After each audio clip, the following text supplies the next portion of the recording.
because of me, my personal, tie to it. And that's endometriosis, with that.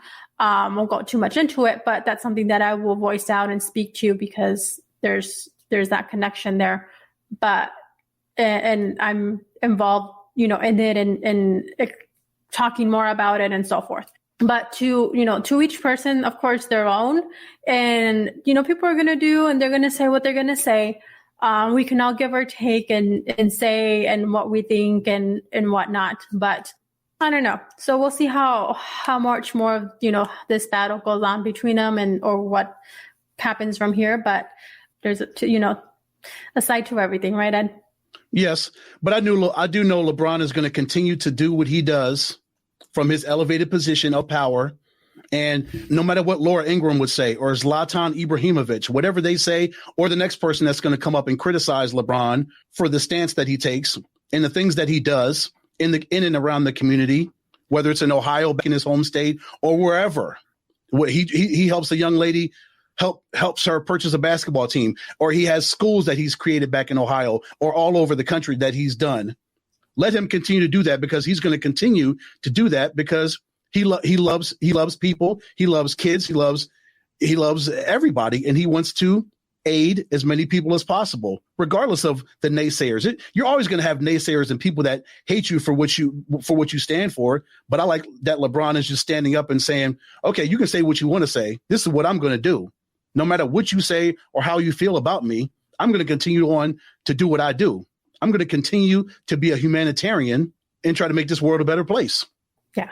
Yeah, definitely. That is LeBron. And there are many athletes that do, have other, things that they contribute to, that they donate their time, their money, etc. And, I give, all to them. And if as long as you're utilizing this, your platform, whether that's, basketball, baseball, whichever it is, or a way that's positive to go ahead and make a difference in that manner, all for it.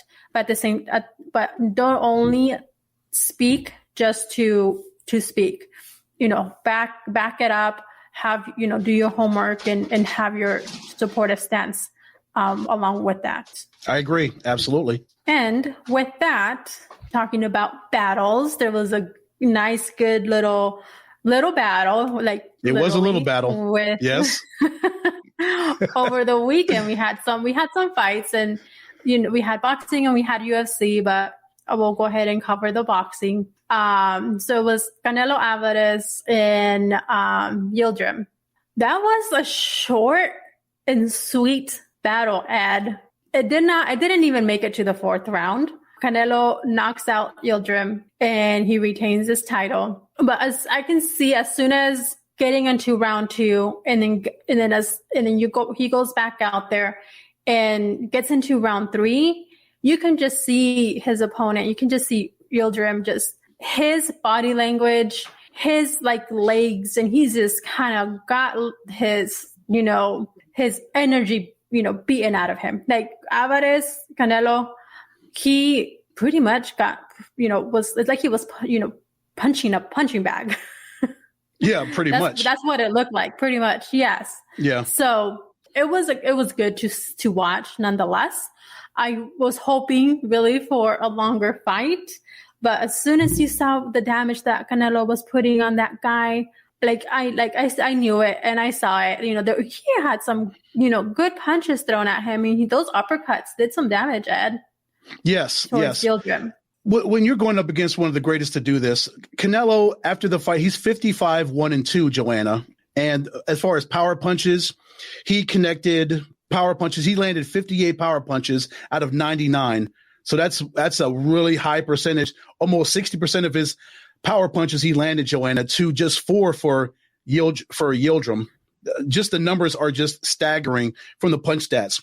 Alvarez landed 67 punches to Yildirim's 11. Crazy. Yeah, that is insane. Yeah, that was not much of a fight. Not at all. It was not. It really was not. I will say that I did feel a little sorry for Yildirim. His corner is the one who stopped the fight. So contrary to what we saw the week before, remember, Ed? Yes. That fight just going on for a little way longer than what it should have. If you watch that fight, Birch the names escape me right now. Belcher, yes, fight and Valdez. So, and Joanna, did we not talk about that last week? Should his corner have thrown in the towel last week, or should the referee have stepped in? We talked. That's the exact same thing we talked about. But at least Yildirim's corner was smart enough to throw in the towel. They knew that their guy was done for. If they left him out here any much longer, Canelo would have killed him, literally. Yeah, that's where I was going to go with that, said, because yes, where I was headed is his corner stopped the fight. So the round ends, round 3. And I really thought that the referee was going to be stopping the fight, because the referee tells him kind of like, give me something here. And with that. So I was good to see that his corner, Yildirim's corner, went ahead and stopped the fight before any damage, because he was pretty much not responsive as you saw the fight progress and go on. And if you see the 3rd round. So, I think they did the right thing. So that didn't go into something more or the week before that we saw, and being maybe a little bit too late, or Canelo causing more damage. Again, for the safety of Yildirim, because it would have gotten worse if they would have left him in there. At least smarter and cooler heads prevailed, and they were like, okay, this is not going the right way. They saw the way this fight was headed, and they just decided to throw in the towel for the sake of their boxer and protect his safety. It was a smart move on Yildirim's corner to do that. Yeah. Because those were nothing but power punches. Yes. Ouch. Just. And Joanna, it's like the fight last week. That square straight on punch that Canelo put on Yildirim. Oh my gosh. I was like, I know that hurt. Yeah, it did. So, and you can tell as soon as that punch that was thrown, you knew that was pretty much over. And that's when I thought that referee was going to stop it. I was just like, oh, because Yildirim was not responsive very much after that. I don't even remember that he even threw a punch following that hit. Probably not. I don't think he did. Because they kind of squared up, and they got with how the boxers get close to each other, and then Canelo just kept wailing on him, and that was pretty much it. They were like, okay, let's stop this thing before it gets really out of hand, because it could have really gotten ugly after that. Yeah. Definitely. So let me go ahead and get a little bit deeper into boxing, Ed. And this is one of the things. Well, it was announced too that Canelo will have his following fight in March. That puts you about 10 weeks away, more or less. 2.5 months or whatnot. That's something that you don't see very, very much of. That's not very common. Now in boxing, at least, you see it a little bit more in UFC. Like quick turnaround fights? Yes, quick turnaround fights that you see. Okay, I fought. Let me go ahead and we're going to have the next fight in 2 months, 3 months, whatnot. Having several fights throughout the year. But even with UFC, sometimes it can be a little scarce with some fighters. And that's one of the things that you see with Canelo. At least you see a little bit more of those turnaround fights more frequently. And with boxing, and this is something that was talked about post-fight, if you really are taking the sport seriously, if you really are a fighter, this is what you do. And I remember having a conversation with my brothers a while back, and even my dad, I grew up watching boxing. So, and I remember those fights, the Julio Cesar Chavez, the Mike Tyson, the the Barrera fights, the Eric Morales, and, the list can just keep growing. Roy Jones Jr. And you saw a lot of those quick turnaround fights. They would fight for, 3, 4, 5 times a year, however many, you would have, and especially on those big, holidays like Cinco de Mayo, 4th of July, September, in November, you would have a fight, especially before the holidays, because it'd take a little bit of a break and so forth. But you would always see all these blockbuster fights, fighting each other, going against each other, and for the, so quick turnarounds. You don't have that. And that's how one of the things I believe where boxing has changed and where it kind of has gone down it's because of that. The non-quick turnarounds of fights? Mm-hmm. Yeah, that the quick, not having such quick turnaround of fights, because now there's someone that you like to see, a boxer. And they're not fighting until another year. They're not fighting for another 9 months.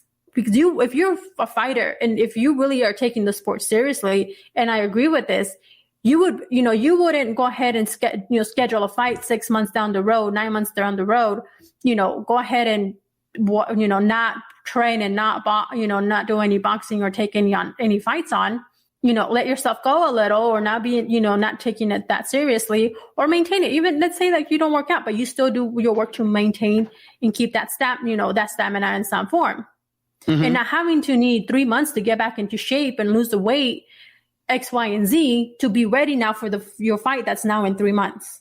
You took 3 months off, you didn't do any of, your work, and now you have 3 months and you're trying to shred all this weight and get back into shape, and, all of putting your body through all of this work and shock, really too, because it puts your body into pretty much a shock mode, or you're just like, oh, my body's like, trying to get used to something else again, something new, something different. So, and if you really are fighting, you do take the sport seriously, you will go ahead and maintain that. You will go ahead and continue to train and to maintain that stamina and be ready. So that way, when there's a fight that's called, and that's one of the things before, you would see a boxer, they would go ahead and call you up for a fight. He'd be ready to fight. Now it's like, no, give me time. I need at least a month, or I need 3 months. Then I'm ready.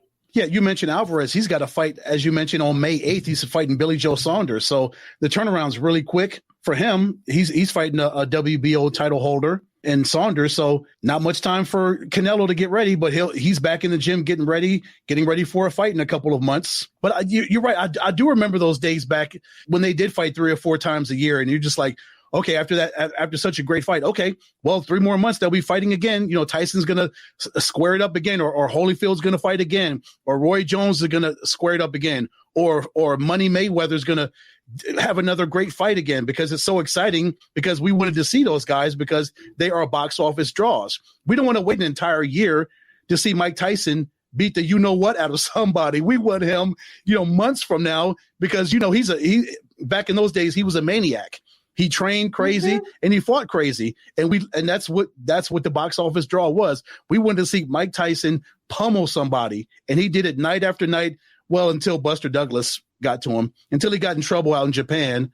And then, Buster Douglas took him out, and that kind of sent Mike Tyson's career in a tailspin. But regardless of that, Mike's still one of the greatest ever, if not the greatest. Yeah. Where would you put Mike, Joe? Can I do that for homework?